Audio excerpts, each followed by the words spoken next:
Welcome in, everyone. You are listening to the Authority Podcast here on the B Podcast Network. Thanks, as always, for being with us. And it's a pleasure today to have a return guest, Dr. Jen Schwanke.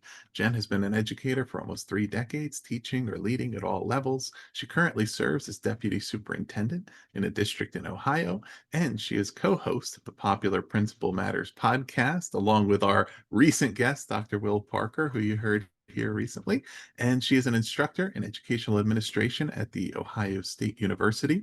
She was previously here on the show to discuss her book, The Principal's Guide to Conflict Management, and today we are talking about her 5th book, all published with ASCD. This book is called Trusted: Trust Pillars, Trust Killers, and the Secret to Successful Schools.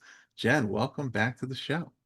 Thank you so much. It's always an honor and great to connect again with you, Ross. We've known each other, coming up on 10 years now because you and I worked together on my first book. And so our paths keep crossing. You can't shake me, poor guy. Yes. Well, I don't want to shake you. Oh, good. Good.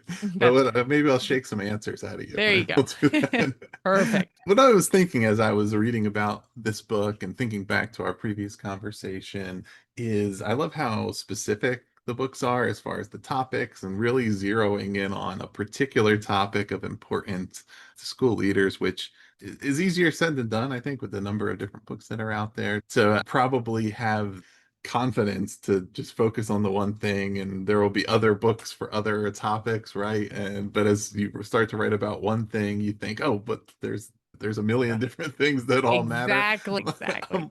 I'm just interested in, how did you decide on this particular topic to focus your book on? Well, you're exactly right. There's so many things that we can write about, and there's a lot of people writing some really fantastic content out there. This one came to me actually as a kind of a sister project to my dissertation. When I was doing my research, I kind of conned my university, the Ohio State University advisor, into letting me do kind of a dual study of current educational leadership in terms of, administration, but then also a historical view of it too. And so oh boy, Ross, I went down the rabbit hole and I studied the history of education in the United States. And I started in 1604 and I went forward from there. And what I found, the most striking part about it is there's a direct correlation between a society's stability and how it treats its educators.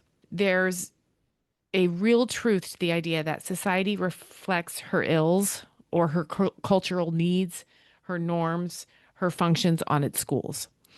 And so, just as an example, when a country goes to war and it's 1940 and enrollment's going to nosedive because soldiers are going to go off to fight. And so that changes what the women have to do and how mothers are supporting their children. And whenever things get really hard, people look to the next generation to fix it, like not to do the work of fixing it, but to be prepared to fix it.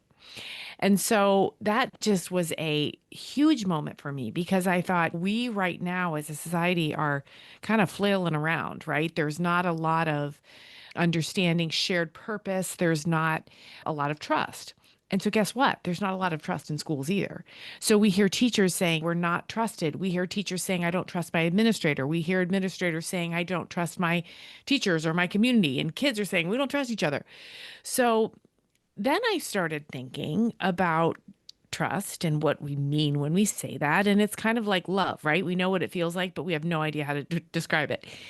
And I thought we all actually walk around the world knowing what it's like to be trustworthy, but we don't talk enough about being trust willing. And so that was kind of the premise of the book. I wanted to do a really deep dive for people into the way our schools have been framed by what's happening outside of the school walls, and then also talk about what it means to be a trusted leader.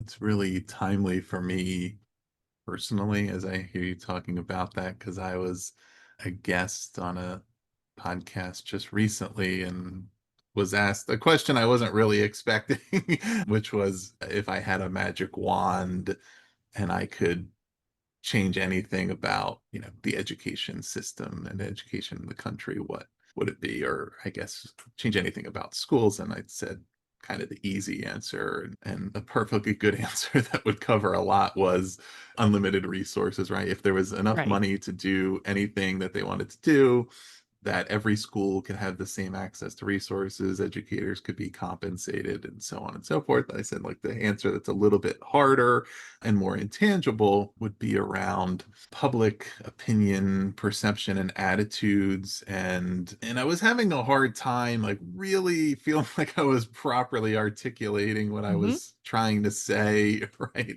And I landed eventually on it's just more about how people treat each other Hmm. and behave toward each other, and the mutual respect and the benefit of the doubt, and just the belief in each other's positive intentions, right? And I feel like that is present in so many aspects of society, whether Right. it's in schools, in youth sports, in communities, in all kinds of places, right? But I didn't answer it well in that moment. But as I'm hearing you talk about the trust factor, it's such a part of that. It's the willingness to trust others, to earn trust in return, to understand why that's important and why that should be an objective, right? That getting to the place of being able to have mutual trust is a good goal to have, because it almost seems like there's so many people that they want to be trusted themselves, but it's almost their goal to never trust anybody or That's right. anything That's else, it. right? That's it right there. And you can certainly imagine and experience how that infects environments that are based on the transmission of knowledge, the educational process, that if there's an Right. attitude that is almost idealizing mistrust, that Right. it's pretty hard to do much Right. there. Well, before this became a book, it was an idea that I wanted to call No More Us versus Them. And, most of my work is with principals and supporting principals. And what I wanted to do was talk about this us versus them, the principals versus the teacher. And that was a seed that was planted with me, gosh, whatever it was, 20 years ago when I first became an administrator. I had been through this graduate program, and that was the content of the program. It was those teachers aren't going to like you. They're going to lie to you. They got a union. They're coming after you. And I spent hours in class with teachers who wanted to be principals. They were in the program complaining about their principals. So it was like this weird swamp of negativity, but everybody thought they were going to be different. And so I started to think about that, and I thought about how we can't just march into a building and say, "Okay, I'm the boss, so you need to trust me," right? It's like respect or love or camaraderie or any number of those things that connect us to other people. And I thought about many principals feel that they need to be the boss. And in that sense, they're not trust willing because they take on too much. They don't delegate. So when I talk with people about who are struggling with trusting relationships with the people they work with, I will ask them, do you believe in your people? Do you believe they can do this without you? What I'm getting at there is, are you micromanaging? Are you being overly critical? Are you highlighting people for their strengths? Are you not setting them up to do things that they can't do well and you know it? But still you have them do it and then they fail and then you're like, "See, I can't trust anybody." So we really have to, as leaders, say, I have to trust other people. It's incredibly arrogant and condescending to think I'm the only person that can do this work. I'm the only person that can write an email. I'm the only person that can supervise a fire drill. I'm the only person that can sit in this IEP with this parent, whatever it is, because that's so demoralizing for the staff of people who are like, I actually am trained in this. I could do it. So that's just one component of being trust willing. But that was the intent, is to say, okay, what's going on in our society is hard. And it does mean that there is a lack of trust with our schools. But when you think about the areas that you can control or influence, it's probably your school. Mm-hmm. And so work on that. Go there. That's where you'll make a difference.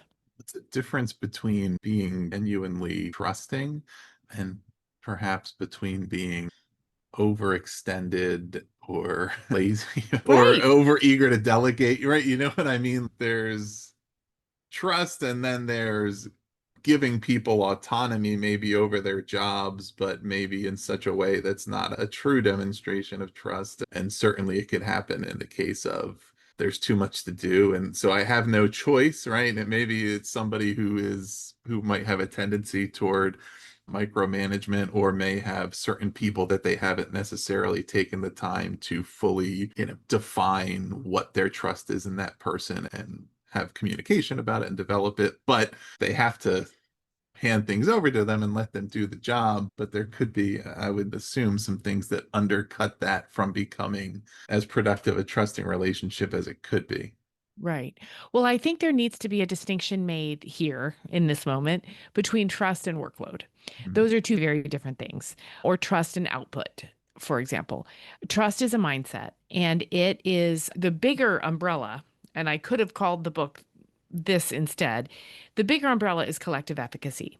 And I talk a lot about this. There's just indisputable research about how, if schools believe that they are better when they all work together, if they truly believe that they can make a difference for kids, then they do. And, when I work with principal groups, I say, you guys, no vendor is going to come and sell you collective efficacy.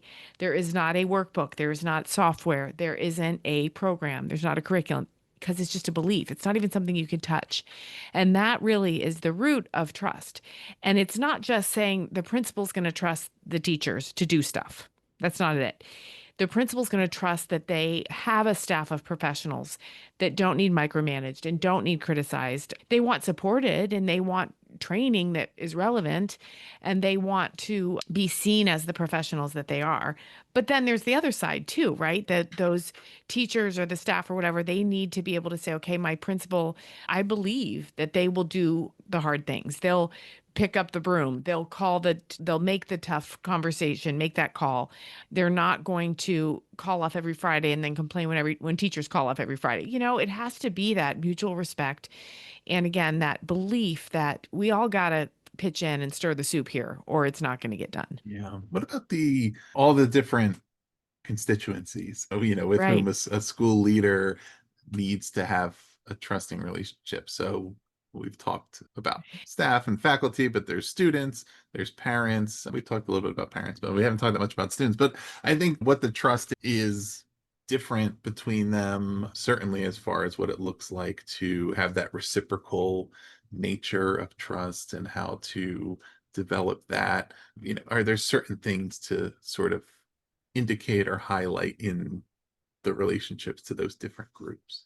Well, absolutely. And I'm glad you asked that. And at the time of recording this, the book is still on pre-order. So I know you don't have it. So this question is like you're throwing me a softball because there are actually chapters in this book for all of those, not every constituency, but I talk about trust with teachers, which is really the most common and easy conversation to have on a podcast. But I also talk about trust with parents and trust with students. And then I have a chapter in there about self-trust too, because that's a big component to be confident as a leader. But to answer your question, when we think about, for example, students, and well, wait, no, let me back up. Let me go with parents. I talk in this book about the historical trajectory of what principals and schools are responsible for. And parents don't know that trajectory because all they know is this moment with their children. And they have memories of when they were in school. But they don't know, for example, that when schools were first came into existence, really, the goal was to teach white boys a little bit about reading and a little bit about math. And that was it. But every decade, more things were added to the plate, more responsibilities, more asks of schools. And in the 2000s, I mean, it just exploded. Things that schools had never had to think about before: internet usage, cybersecurity, college and career readiness, media literacy, health and wellness, STEM, Common Core, credit recovery. I mean, the list goes on and on. And then we have, for the first time, well, not for the first time, but a significant reach of the Supreme Court and district courts and local courts about what schools were by golly going to do. Parents read the news, and a lot of the microscope is on schools. Mm. And so there's the principal going to work, trying to do their best and thinking, I have all these bosses. I have the kids who are watching everything I do and going home and telling mom and dad if anything goes wrong. And then I get a phone call. I have parents listening to children or listening to Facebook about what's going on in my school, and they're coming at me. Then I have teachers who are overextended and exhausted coming at me. Like, this is not what I thought it was. And so there are tools, though. There are strategies that I think principals, school leaders, teachers can do to ensure that in their little world, trust is a priority. So send the newsletter once a week and say exactly what's going on in the classroom. If a parent has a concern or question, reach out to them, have the dialogue, do what you say, what you're going to do, all of those things. But also, we need to stop as school leaders, as teachers, as educators. We need to stop assuming that parents aren't doing their best. I think parents are doing their best. And that's the trust willing part too, right? I've heard a lot of educators say, oh, well, there's no support at home. Well, does that mean we write off the situation, or does that mean we take what the parent can give and build from there? So it's complex and it's always changing, and every family story is different. But that doesn't mean we just say, oh, that's a terrible parent. And look, now we have this kid who's trouble, and bemoan that for the rest of the year. Yeah. So you can add some color or some nuance to this. I feel like we've maybe established that the default setting is that there's not necessarily a default toward trust. In a sense, it makes sense, right? And I think I talked about the instinct that seems to be more prevalent of kind of a resistance to it, which maybe is more of a somewhat of a newer trend. I don't know what new means, but maybe it's Right. not the historical norm. But also, it would be hypocritical of me to say I just automatically walk into any place and say, okay, I trust you Right. all until you prove that you don't deserve it. And on one sense, it's like I would love nothing more. I really want nothing more than people around me, people in leadership who I fully believe that I can trust, and I want nothing more than for others to feel the same about me. But I also know that I've been in plenty of situations where that trust was not earned, or it was broken at a point when I felt like I could trust someone. So it's not like it shouldn't be naive. It needs to Right. be a real thing. But I guess let's start with what are some of the pieces maybe that make that, maybe whatever the default is, that make it the rightful default? What are some of the things that make it a challenge to get to that point, but that they're the important starting point for establishing trust as the leader? What, I think we all, again, no matter what field we're in, can have a blind spot around almost erasing some certain parts of our brain once we shift roles, right? Like Right. if you were a teacher for a lot of years and had one or multiple school leaders and you had experiences with them, and maybe there were certain things that you were skeptical of, and that you may move into administration and automatically think like everybody should trust you, right? And not remember, Right. well, how did I feel when a new person came into the role, and what was I skeptical of, and what were the things that needed to be demonstrated to me, right? But it's a good thing to think about, because it's okay, here's what I need to focus on, communicate about, etc. But I'll let you unpack that if you can even follow Right. what I'm talking about here.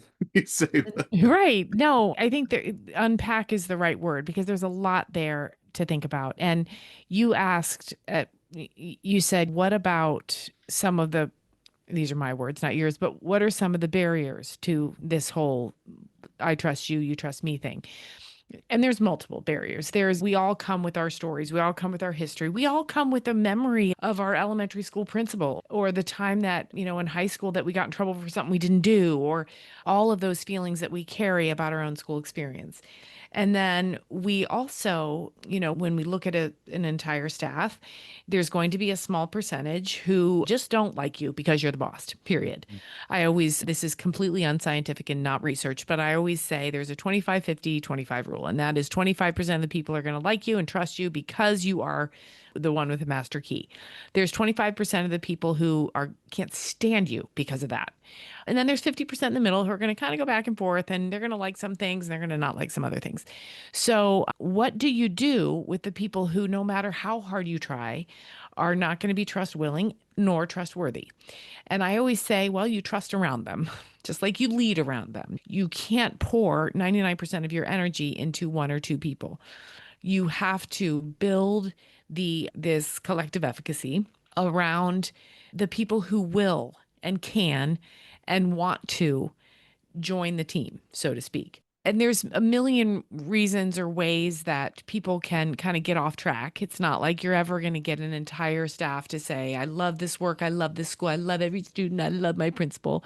But there's a lot of ways that we can model how much we value trust and how willing we are to make it a cornerstone of our schools.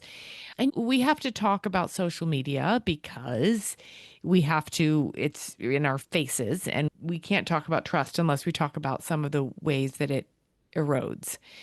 And when anyone can be a keyboard warrior and go on Facebook and say something about a teacher or a principal or their kid's experience, that erodes trust, but it's not real. And by that, I mean there's not a human interaction or a human relationship there that failed. And so we can do one of two things. We can ignore it or complain about it, or we can take control of the narrative.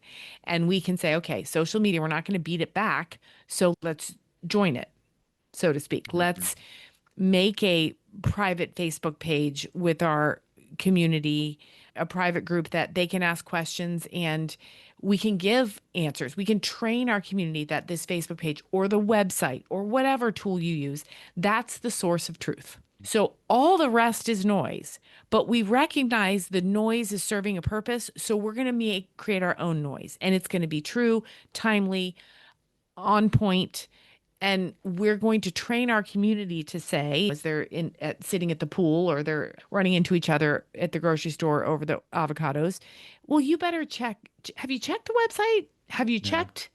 We want that to be the narrative. So I've answered questions you didn't ask there, Ross. Sure. But what you're really asking is how it's so complex and there's so many components, and how in the Mhm. world can we be seen as trustworthy and trust willing? And I think those are just some examples, and there's tons more in the book, of course. Yeah. Yeah. I mean, I feel like the a really strong foundation of trust is something that really facilitates people's willingness to kind of want to go along with a leader and buy in is like, do I trust that I'm better off because this person is in that role, right?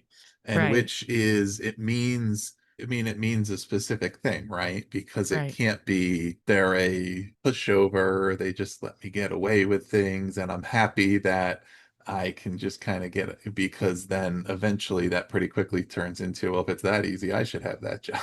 right, right, And it can't be that this person's so beaten down and right, abused that I'm just like, oh, I'm glad that's not me, because right, that's discouraging. It has to be, I'm better because of the leader we have here. Our right, organization is better, right? It's better run.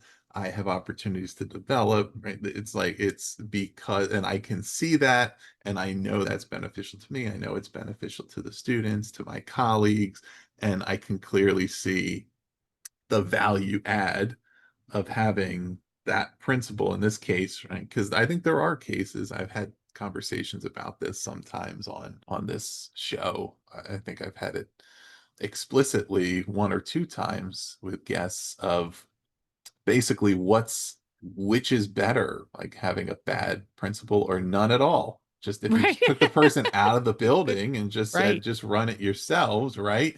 Would that maybe be better than having somebody who is not doing a good job in the role? Not, and certainly these components, right? Not engendering right. trust, maybe causing mistrust, contributing to a negative culture. Yes, having a really good leader is the best thing, but like at what point, good, average, like not so good, really bad, at what point does it become a real negative? Well, I think that's it. It's absolutely happens. And A bad leader, I believe, can cause more damage than no leader, if you want it, my frank opinion, because a bad leader who fosters mistrust or distrust creates factions, so to speak, or cliques who then turn on each other. And then it becomes a like survivor. And it can take decades to recover from a really bad principal. But one of the things that I think is I don't want anyone to listen to this podcast and think, man, Jen Schwanke is delusional. It's much harder than she's making it out to be. I know how hard it is. I think it takes years. I think people who principal hop never really get to that place where, or excuse me, where they building hop or they change jobs too quickly, or if it's a district that believes in moving leaders around all the time, I think that's exceedingly disruptive. And schools like that never get their footing. They never get that feeling where I trust my principal. I really didn't agree with that decision they made, but I still trust them. I know they thought it through and they did their best. I will never forget. I was presenting to a principals association. So this was probably about 5 years ago, and a principal came up to me and he said, "I feel like I'm failing. Wanted to be everything that my school's previous principal had not been." And so they all told me he didn't communicate well. So I said, I'm going to communicate well. He said, so there was an event and it was something like across the street, there was a robbery. And so he shut his building down and did the lockdown, did all the things. And then he thought, okay, now I have to communicate. So he wrote something like a 5,000 word summary in an email. Okay, this is what happened. Then this is what we did. Then I talked to the police department. He went through the whole thing and he felt great about himself. Well, what happened is his staff, who had been truly scared and truly uncertain about the event, they started second guessing him. They started ripping the email apart line by line. They replied to it and said, well, this isn't actually accurate. And some of them said, well, this is a time you should have reached out to us, not afterwards. I mean, he got absolutely obliterated by the critique of his attempt to be open and transparent. And so he said, all I'm trying to do is communicate well, and they're all mad at me. And I said, what you've done is you've tried to build trust by over information. What you need to do is build trust with relationships. You need to, if there's a robbery across the street, that's not where you build the trust. It's one by one in conversations. It's by making a safety plan ahead of time. It's by saying, hey guys, a robbery, that wasn't on my list of things we thought would happen today. Here's what went well. Here's what we're not ever doing again. And you probably do that face to face, not in a novel sized email. But he thought over communicating would build trust. What he found was that isn't the case. And he didn't have the relationships yet in a new school. He was just trying to be what the other guy wasn't. And that isn't solely a way to build trust. So that's a very long story to say that sometimes we think building trust is to do a thing. And then Yeah. when we find out that thing isn't the thing, we get really bummed and we feel like we failed. And that isn't the case. We probably just need to approach it differently or give it more time. Yeah. The communication piece is difficult because communication generally very important, but it matters how it's done, the routine of it, the understanding of how information impacts people and how they feel like they have the context or not to interpret that, and that it doesn't, that it answers more questions than it creates, right? Right. And which can happen with the over communication in the case where maybe it's not part of a standard routine, or I don't understand the why or the thinking or I just feel like maybe the information is not telling the whole story, right? And That's right. sometimes the more effort that goes into that, it can have the opposite effect. And it's hard because as the person who's doing it for the right reason, you have to view it through the lens of the others, right? And not how it's Right. affecting you, Right. and be able to adapt when it doesn't go well, understand why. And something that's really, as you said, you don't want to sound delusional. I mean, something that's really challenging about all of this, I feel, is you certainly build up equity in the process of Hmm. having earned and developed trust over time. However, it can be the case that when we look at trust killers, right, things that break trust, Hmm. that, I feel like a lot of times the contrast with expectations can have the biggest impact. In other words, when somebody who you feel like you do and can trust does something that breaks your trust, it can be more irredeemable than somebody that you haven't made up your mind about yet. Right. And they do the same thing, but then they rectify it later. Or, somebody you don't feel like you trust does something that really, like, Right. and now you're like, oh, I really trust this person, even though they didn't have a track record before that. It can happen. And that's the challenge of once you've earned it, when you have to really maintain that and stick with it. And it doesn't mean, again, that everybody's always going to agree with everything you do, but you have to maintain that consistency and that conscientious approach and that attentiveness to it. And which I think that's the authenticity, right? It shows that the objective of earning trust wasn't to fool people Right. into stop paying attention. Okay, they all trust me now. I can do what I really wanted to do. Like Right. Well, you exactly. have to really stick with it, but it can be a challenge because everybody makes mistakes, right? And there can be things that challenge that trust level that are perfectly understandable, but that makes it that much harder when you've put the work into it. Right, right. Well, exactly. And why does this matter? Let's talk about that for a minute. Why it matters is research has shown that a trusting relationship between principals and teachers has a positive impact on students. It has a positive impact on parents. I mean, literally, academic growth is higher when teachers say they like their principal. Okay, so we have to prioritize this. I think some of the mistakes that people make, principals make, is they want it to be instantaneous. They think I'm a good person. I should be trusted. But little things can break that trust. To your point, I think about my very first year as an assistant principal. I wanted to be a hero, right? I wanted to be the one that everybody needed and came to. And I remember getting a call on the walkie-talkie, and there was a student who was really having a very bad, unsafe situation. And so there I am, and new and excited and in my heels. And so I start sprinting down the hall because I'm going to go save the day. And I run down the hall in my heels and I get to the room, and I think we handled the situation. And later that afternoon, a teacher came to me and she said, when you did that, it scared all of us because we heard that of your heels. We knew there was an issue. Every kid's looking, wondering who the kid is that needs you to behave that way. And Ross, I was so mad. I was like, you're overly critical. I was going to save the day. It was an emergency. It took me about 6 months to be like, wow, she was right. She was right. I broke trust that day because there was no need for me to sprint down the hall in my heels, sounding like a thoroughbred running on concrete. If I got there 1.5 seconds later, it was going to be okay.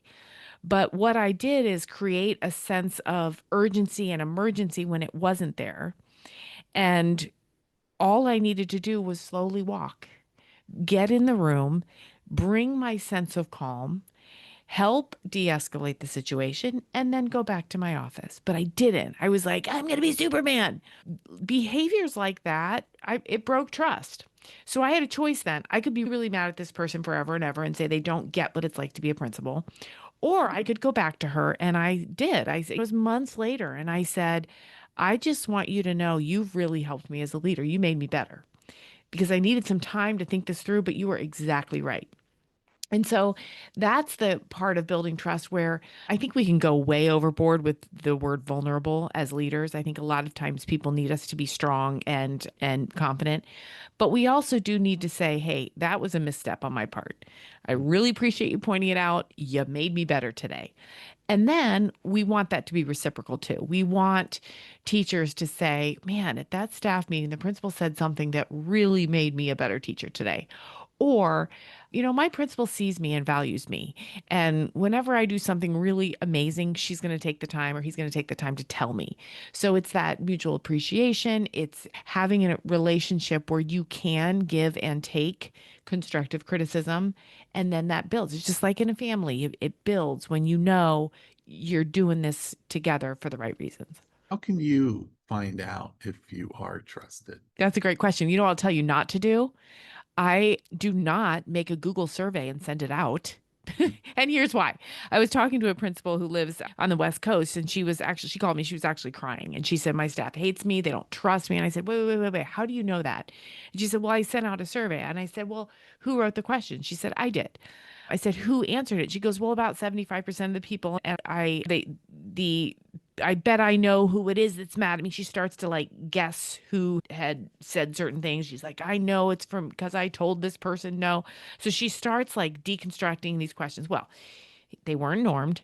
They were written by someone who doesn't know how survey questions should be written. There's literally graduate level classes on this. She sent it out and her expectation was everybody's going to tell me I'm wonderful. And they didn't. And she was despondent. I mean, she was so sad. So I said, you don't know where this feedback's coming from. You need to figure out if you're trusted by asking some of the people that you do trust, right? It's reciprocal, and say, how are people feeling? What could I be doing differently? What is it that people aren't telling me? And you talk to people that you trust to be smart and thoughtful and not vindictive to give you that information. There's every principal knows there's always the teacher who comes in and says, "So I just want to let you know, morale's just really low right now." And everybody kind of thinks it. That's that person who's saying that to you. And so you need to really hone in on that. Why do you feel that morale is low? What do you feel? Don't talk for everyone else. Tell me what you think. How could I help this situation? Let's talk this through. Do you feel if I had open office hours, people could come and talk to me? What's the antecedent to this low morale? Like, I do think that whenever you send out an anonymous survey, that sounds like it's a good way to gather information. And I think it's doomed to fail because you won't know what's at the root of all the answers. I think you've got to talk to people. You've got to value the voices of people who are there to make a difference for kids and wants the collective efficacy to be successful in the school. Yeah. Yeah, it's hard to, I mean, it's not worth much if you don't know what to do about it or Right. why or if it's Right. authentic, right? But certainly it's not whether the results are good or bad if you don't know Right. why or what to do next, or it's not too Right. helpful. Well, and I also think there is, as a leader, you cannot please everyone. That should be 101 in what you learn about when being a leader. So stop trying. Do the authentic, explain it if it needs explained and to the appropriate audience. And by appropriate, I mean you don't necessarily have to stand up in front of a staff of 200 and say, well, this is why I made this decision about the English department, right? You go to the English department and you talk about that. And you have this sort of communication protocol or systems in place where people can just come and tell you if something doesn't seem to make sense. It's really hard in big schools because there's so many people with so many opinions, right? But I think people do appreciate being seen and heard, and they do want to trust their leader. And there's a lot of factors to mistrust, but I think, again, through those relationships, the one-on-ones, the conversations, oh, hey, I could have done that better. I will next time. Those kind of admissions, it can build, certainly. Excellent. Let me ask you a couple quick more before we finish here. I was thinking as you're saying, is there one thing that stands out as it damages trust, but leaders might not think about it or realize it, or something they think they're trying to do a good thing, but they're sort of chipping away? Well, I would say the word support as a short answer. I have a very conflicted relationship with that word because I think a lot of times teachers in particular will say, I just want my principal to support me. But they don't really know what that means. Often they mean that I want my principal to agree with me. And so principals think, okay, I want to support my teachers. Of course we do. But that doesn't mean that we say to them, you're always right and everyone else is wrong. It means we say, okay, how can I help you call that parent? Not, I'll do it for you. Or, okay, I understand you're struggling with this kid. How can we work together to work on these behaviors? It doesn't mean doing the work for them or telling them they're right when they're not. It means working with them alongside them rather than taking the hard work or making sure they feel no matter what they're right. So, let me shorten that answer. If we're supporting teachers in a way that's fast and feels good in the moment, but doesn't make us better long term, that is something that is a mistake, I think, because teachers, staff, parents, students, even they want to be believed in more than they want told you're right all the time. I think we talked a lot about how trust is interpersonal. How personal is it?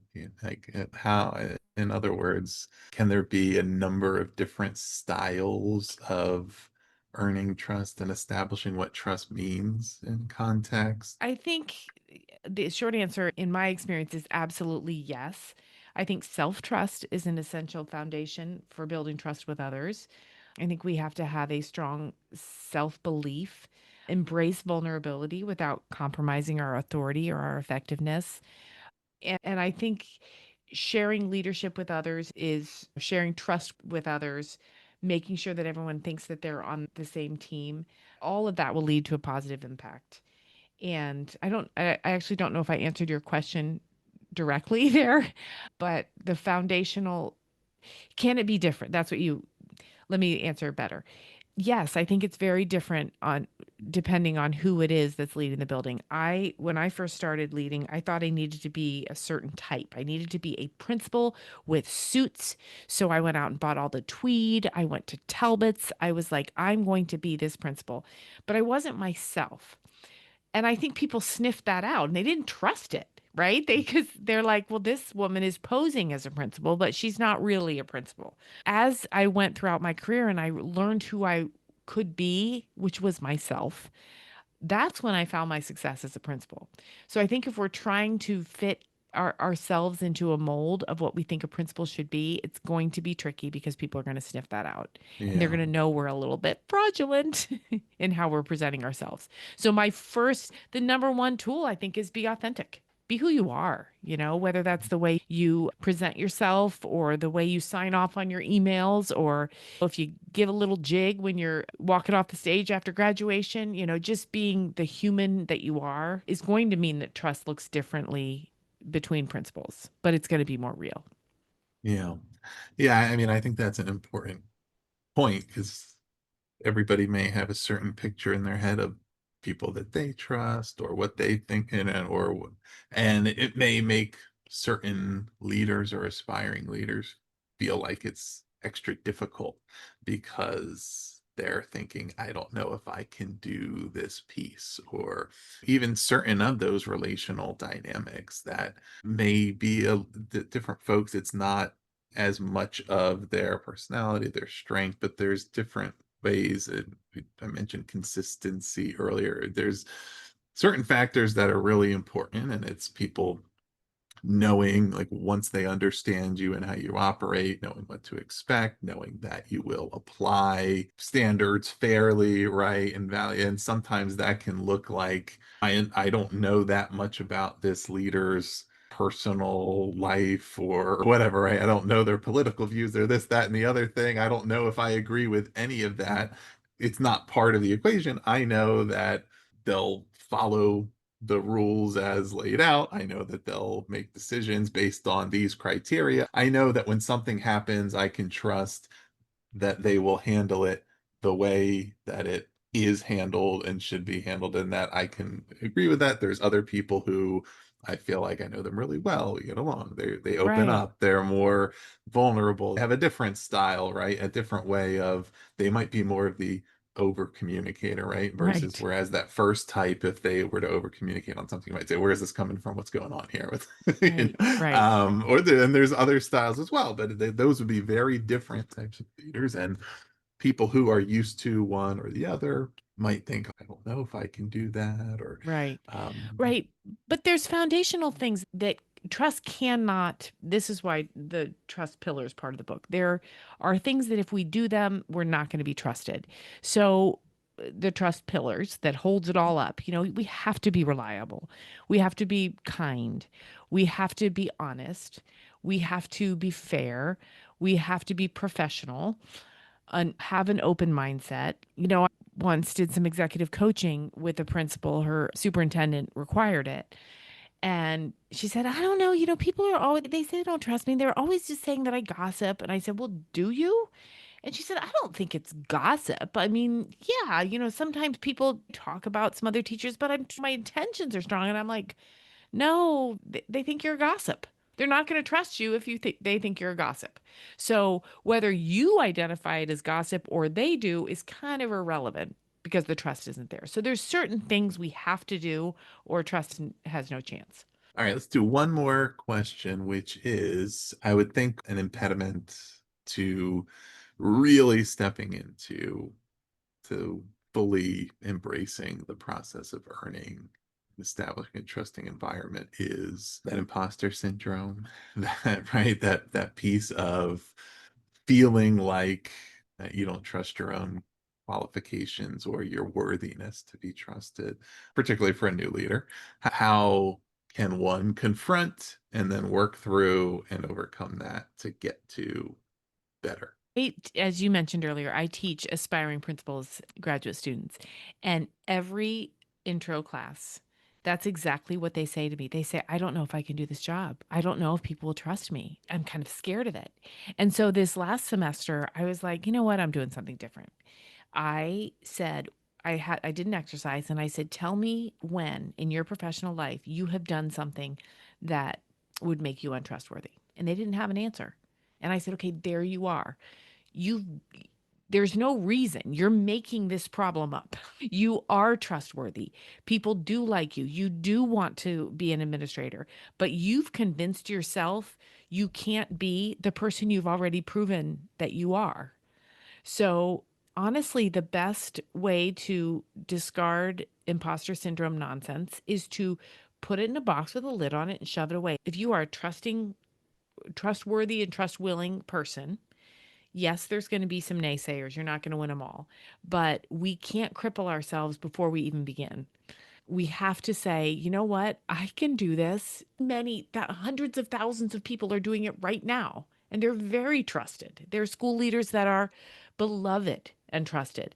And why should I be any different? Why not me? Why can't I crack this code that I think exists out there for building trust? Of course I can. Of course I can. Well, listeners, the book Trusted is available from ASCD. We'll put the link below. You can also find Jen's other books there, four more to be exact. You can hear her on Principal Matters. Is there anywhere in particular you'd like to direct people to check out?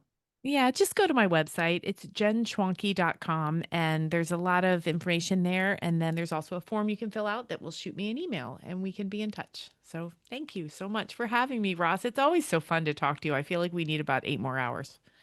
Yeah, that's for the book, right? People, Right. we That's talked right. about a lot here, but there's still more there. So go check out the book, read all about it. It's a real deep dive on trust. So we trust that you will enjoy it. Go Well played. Well, go read that. And yeah, and if you have not already, please also do subscribe to The Authority for more author interviews coming your way each week. Thank you all for being with us throughout this journey of 150, 160 plus episodes. We've really been having a lot of success lately, thanks to all of you out there. So I appreciate that. If you're inclined, please give us those 5-star ratings and reviews on Apple, Spotify, wherever you listen. They help more people find the show, or you can visit bpodcast.network to learn about more shows. Jen, thanks again for being here. thanks, Ross. Appreciate it.